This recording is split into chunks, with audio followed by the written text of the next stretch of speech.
Hola mis hermanos, amigos, Dios les bendiga. Una cápsula bíblica más compartiendo la palabra de Dios con ustedes cada día. Espero que estas cápsulas estén siendo de mucha bendición para usted, de un crecimiento espiritual para su vida y que usted también se anime a compartirlas con otras personas. Hay mucha necesidad de la palabra de Dios y dejemos que sea la palabra de Dios la que llegue a cada corazón y haga su trabajo. Confiemos en que Dios tiene el control de todas las cosas. Solamente compartamos estas cápsulas y que sea Dios tocando los corazones.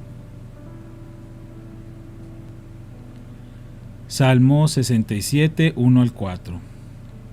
Que Dios tenga misericordia y nos bendiga, que su rostro nos sonría con favor, que se conozcan tus caminos en toda la tierra, y tu poder salvador entre los pueblos por todas partes. Que las naciones te alaben, oh Dios, sí, que todas las naciones te alaben, que el mundo entero cante de alegría, porque tú gobiernas a las naciones con justicia y guías a los pueblos del mundo. Segundo de Samuel 22, 31 al 51. El camino de Dios es perfecto. Todas las promesas del Señor demuestran ser verdaderas. Él es escudo para todos los que buscan su protección, pues ¿quién es Dios aparte del Señor? ¿Quién más que nuestro Dios es una roca sólida? Dios es mi fortaleza firme y hace perfecto mi camino. Me hace andar tan seguro como un ciervo, para que pueda pararme en las alturas de las montañas. Entrena mis manos para la batalla. Fortalece mi brazo para tensar un arco de bronce. Me has dado tu escudo de victoria. Tu ayuda me ha engrandecido. Has trazado un camino ancho para mis pies, a fin de evitar que resbalen. Perseguí a mis enemigos y los destruí. No paré hasta verlos derrotados. Los consumí, los herí de muerte para que no pudieran levantarse. Cayeron debajo de mis pies. Me has armado de fuerza para la batalla. Has sometido a mis enemigos debajo de mis pies. Pusiste mi pie sobre su cuello. Destruí a todos los que me odiaban. Buscaron ayuda, pero nadie fue a rescatarlos. Hasta aclamaron al Señor, pero Él se negó a responder. Los molí tan fino como el polvo de la tierra, los pisoteé en la cuneta como lodo. Me diste la victoria sobre los que me acusaban. Me preservaste como gobernante de naciones. Ahora me sirve gente que ni siquiera conozco. Naciones extranjeras se arrastran ante mí. En cuanto oyen hablar de mí, se rinden. Todas pierden el valor y salen temblando de sus fortalezas. El Señor vive, alabanzas a mi roca. Exaltado sea Dios, la roca de mi salvación. Él es el Dios que da su merecido a los que me dañan. Él derriba a las naciones y las pone bajo mi control, y me libra de mis enemigos. Tú me mantienes seguro, lejos del alcance de mis enemigos. Me salvas de violentos oponentes. Por eso, oh Señor, te alabaré entre las naciones, cantaré alabanzas a tu nombre. Le das grandes victorias a tu rey, le muestras inagotable amor a tu ungido, a David y a todos sus descendientes para siempre. Segundo de Samuel 23, 1 al 39. Estas son las últimas palabras de David. David, hijo de Isaí, David, el hombre que fue elevado tan alto, David, el hombre ungido por el Dios de Jacob, David, el dulce salmista de Israel, declara: El Espíritu del Señor habla por medio de mí, sus palabras están en mi lengua. El Dios de Israel habló, la roca de Israel me dijo: El que gobierna con justicia y gobierna en el temor de Dios es como la luz de la mañana al amanecer, como una mañana sin nubes, como el brillar del sol sobre la hierba nueva después de la lluvia. ¿Acaso no es a mi familia que Dios ha elegido? Sí, ha hecho un pacto eterno conmigo. Su pacto está arreglado y asegurado hasta el último detalle. Él garantizará mi seguridad y mi éxito. Pero los que no conocen a Dios son como espinos que se desechan porque desgarran la mano que los toca. Se deben usar herramientas de hierro para cortarlos. Serán completamente consumidos por fuego. Estos son los nombres de los guerreros más valientes de David. El primero era Jazobeam, el Agmonita, quien era el líder de los tres guerreros más valientes entre los hombres de David. Una vez utilizó su lanza para matar a 800 guerreros enemigos en una sola batalla. El siguiente en rango entre los tres era Eleazar, hijo de Dodai, un descendiente de Ahoa. Una vez Eleazar y David juntos les hicieron frente a los filisteos cuando todo el ejército israelita había huido. Siguió matando a filisteos hasta que se le cansó la mano para levantar su espada, y ese día el Señor le dio una gran victoria. El resto del ejército regresó recién a la hora de recoger el botín. El siguiente en rango era Sama, hijo de Age de Arar. Cierta vez los filisteos se reunieron en Lei y atacaron a los israelitas en un campo lleno de lentejas. El ejército israelita huyó, pero Sama no cedió terreno en medio del campo e hizo retroceder a los filisteos. Así que el Señor le dio una gran victoria. Cierta vez, durante la cosecha, cuando David estaba en la cueva de Adulam, el ejército filisteo estaba acampado en el valle de Refaim. Los tres, que formaban parte de los 30, un grupo selecto entre los hombres de guerra de David, descendieron a la cueva para encontrarse con él. En aquel tiempo David se alojaba en la fortaleza y un destacamento filisteo había ocupado la ciudad de Belén. David les comentó a sus hombres un vivo deseo. Cómo me gustaría tomar un poco de esa buena agua del pozo que está junto a la puerta de Belén. Entonces los tres atravesaron las líneas filisteas, sacaron agua del pozo junto a la puerta de Belén y se la llevaron a David, pero David rehusó tomarla, en cambio la derramó como ofrenda al Señor. No permita el Señor que la beba, exclamó. Esta agua es tan preciosa como la sangre de estos hombres que arriesgaron la vida para traérmela, de manera que David no la tomó. Estos son ejemplos de las hazañas de los tres. Abisaí, hijo de Sarbia, hermano de Joab, era el líder de los 30. En una ocasión usó su lanza para matar a 300 guerreros enemigos en una sola batalla. Fue por hazañas como esta que se hizo tan famoso como los tres.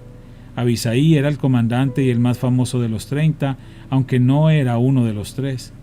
Estaba también Benaía, hijo de Joiada, un valiente guerrero de Cabseel, quien hizo muchas proezas heroicas. Entre ellas mató a 2 campeones de Moab. En otra ocasión, en un día de mucha nieve, Benaía persiguió a un león hasta un hoyo y lo mató. Otra vez, armado solamente con un palo, mató a un imponente guerrero egipcio que estaba armado con una lanza. Benaía arrebató la lanza de la mano del egipcio y lo mató con ella.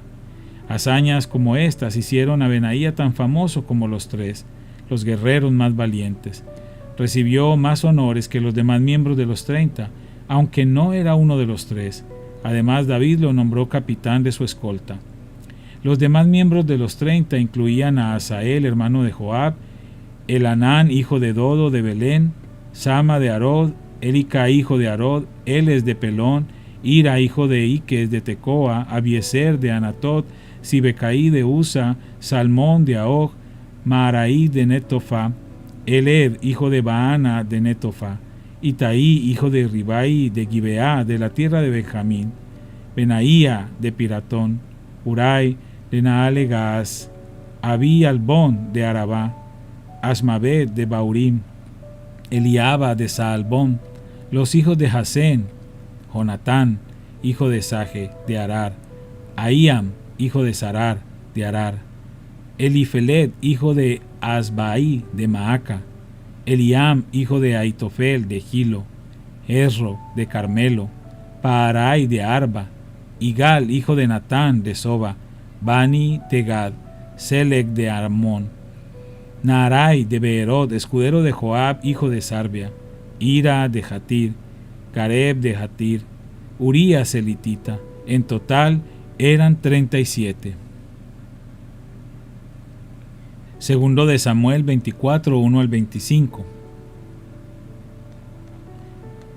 Una vez más, el enojo del Señor ardió contra Israel y provocó que David les hiciera daño al levantar un censo. Ve y cuenta a las personas de Israel y Judá, le dijo el Señor. Entonces el rey les dijo a Joab y a los comandantes del ejército: hagan un censo de todas las tribus de Israel, desde Dan en el norte hasta Beerseba en el sur, para que yo sepa cuánta gente hay. Pero Joab le respondió al rey: que el Señor su Dios le dé vida para ver 100 veces más personas de las que hay ahora. Pero ¿por qué, mi señor el rey, quiere usted hacer tal cosa? Sin embargo, el rey insistió en que levantaran el censo. Así que Joab y los comandantes del ejército salieron y contaron al pueblo de Israel. Primero cruzaron el Jordán y acamparon en Aroer, al sur de la ciudad en el valle, en dirección de Gad. Luego fueron a Jazer, después a Galaad, en la tierra de Tabín Jotzi, y a Dan-Yaán y hasta Sidón. Luego llegaron a la fortaleza de Tiro y a todas las ciudades de los heveos y los cananeos. Finalmente fueron al sur de Judá, aún hasta Beerseba. Habiendo recorrido toda la tierra durante 9 meses y 20 días, regresaron a Jerusalén. Joab informó el número de personas al rey. Había en Israel 800,000 guerreros competentes que podían manejar una espada, y además 500,000 en Judá. Pero después de haber levantado el censo, a David le comenzó a remorder la conciencia y le dijo al Señor: he pecado grandemente por haber hecho este censo. Señor, te ruego que perdones mi culpa por haber cometido esta tontería. A la mañana siguiente la palabra del Señor vino al profeta Gad, quien era el vidente de David, y le dio este mensaje: ve y dile a David: esto dice el Señor, te doy 3 opciones. Escoge uno de estos castigos y yo te lo impondré. De modo que Gad fue a ver a David y le preguntó: ¿vas a elegir 3 años de hambre en toda la tierra? ¿O 3 meses de huir de tus enemigos? ¿O 3 días de una terrible plaga para todo el país? Piénsalo bien y decide qué respuesta debo darle al Señor, quien me envió. Estoy en una situación desesperada, le respondió David a Gad. Mejor que caigamos nosotros en las manos del Señor, porque su misericordia es grande, y que no caiga yo en manos humanas. Por lo tanto, el Señor mandó una plaga sobre Israel esa mañana que duró 3 días. Un total de 70,000 personas murieron en toda la nación, desde Dan en el norte hasta Beerseba en el sur. Sin embargo, cuando el ángel se disponía a destruir Jerusalén, el Señor desistió y le dijo al ángel de la muerte: detente, ya es suficiente. En ese momento el ángel del Señor estaba junto al campo de trillar de Araúna el Jebuseo. Cuando David vio al ángel, le dijo al Señor: soy yo el que pecó e hizo el mal, pero estas personas son tan inocentes como ovejas. ¿Qué han hecho? Que tu enojo caiga sobre mí y mi familia. Ese día Gad fue a ver a David y le dijo: sube y edifica un altar al Señor en el campo de trillar de Araúna el Jebuseo. Así que David subió para hacer lo que el Señor le había ordenado. Cuando Araúna vio al rey y a sus hombres acercándose, salió y se inclinó ante el rey, rostro en tierra. ¿Por qué ha venido mi señor el rey?, preguntó Araúna. David le contestó: vine a comprar tu campo de trillar y a edificar allí un altar al Señor para que él detenga la plaga. Tómelo, mi señor el rey, y úselo como usted quiera, le respondió Araúna a David. Aquí hay bueyes para la ofrenda quemada, y puede usar los tablones de trillar y los yugos de los bueyes como leña para hacer un fuego sobre el altar. Le daré todo a usted, su majestad, y que el Señor su Dios acepte su sacrificio. Pero el rey le respondió a Araúna: no, insisto en comprarlo. No le presentaré ofrendas quemadas al Señor mi Dios que no me hayan costado nada. De modo que David le pagó 50 piezas de plata por el campo de trillar y por los bueyes. Allí David edificó un altar al Señor y sacrificó ofrendas quemadas y ofrendas de paz, y el Señor contestó la oración que hizo por la tierra, y se detuvo la plaga que azotaba a Israel. Hechos 18, 18 al 28. Después Pablo se quedó en Corinto un tiempo más. Luego se despidió de los hermanos y fue a Cencrea, que quedaba cerca. Allí se rapó la cabeza según la costumbre judía en señal de haber cumplido un voto. Después embarcó hacia Siria y llevó a Priscila y a Aquila con él. Primero se detuvieron en el puerto de Éfeso, donde Pablo dejó a los demás. Mientras estuvo en Éfeso, fue a la sinagoga para razonar con los judíos. Le pidieron que se quedara más tiempo, pero él se negó. Al irse, sin embargo, dijo: si Dios quiere, regresaré. Entonces zarpó de Éfeso. La siguiente parada fue en el puerto de Cesarea. De allí subió y visitó a la iglesia de Jerusalén y luego regresó a Antioquía. Después de pasar un tiempo en Antioquía, Pablo regresó por Galacia y Frigia, donde visitó y fortaleció a todos los creyentes. Mientras tanto, un judío llamado Apolos, un orador elocuente que conocía bien las Escrituras, llegó a Éfeso desde la ciudad de Alejandría en Egipto.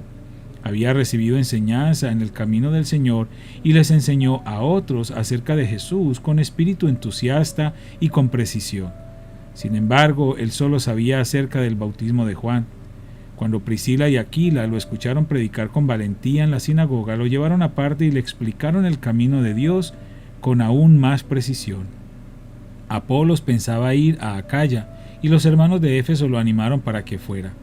Les escribieron a los creyentes de Acaya para pedirles que lo recibieran. Cuando Apolos llegó, resultó ser de gran beneficio para los que, por la gracia de Dios, habían creído.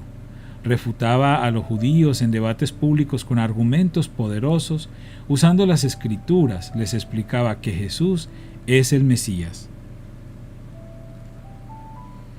Padre, te damos gracias una vez más por esta palabra maravillosa que nos permites leer y meditar en este día.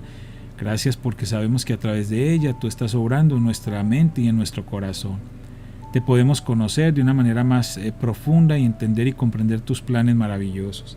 Gracias por cada persona que hace parte de estas cápsulas bíblicas día tras día y te pido una bendición especial para todos y cada uno de ellos donde quiera que se encuentren. En el nombre de Cristo Jesús.